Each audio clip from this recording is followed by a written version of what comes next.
আজকে আবারও আইছি সিলেটি শাক ভাতা লইয়া। আশা করি ভিডিওটা শেষ পর্যন্ত দেখবা। আসসালামু আলাইকুম, সকল ভালো আছেন? আলহামদুলিল্লাহ আমি ভালো আছি।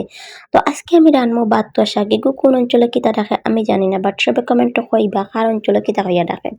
তো শাকগুলার আমি সুন্দর করে বাছি লাইছি। বাইসা এখন আমি আমার মিনি পুকুরের মাঝে ক্লিন করি লাই গুন্তরে সুন্দর করে ক্লিন করতে বা এই শাক ইটা খাইতে না যে মজা লাগে এটা শীতের সিজন ছাড়া অন্য কোনো সিজনও পাওয়া যায় না।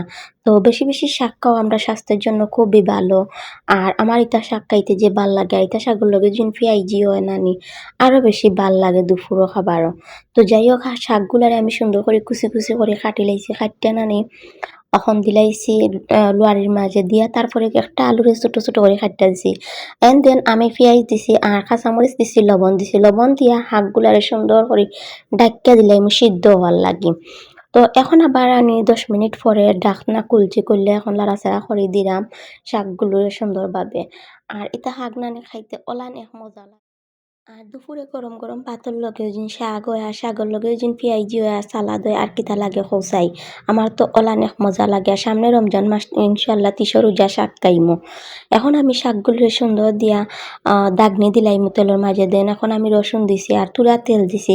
আমি পার্সোনালি মনে করি শাকের মাঝে কম তেল দেওয়া, একবারে অল্প তেল দেওয়া সবচেয়ে ভালো। কারণ শাক হইলো পুষ্টিকর খাবার, বেশি অয়েলি হয়ে গেলে এগুলা পুষ্টির গুণ নষ্ট হয়ে যায়।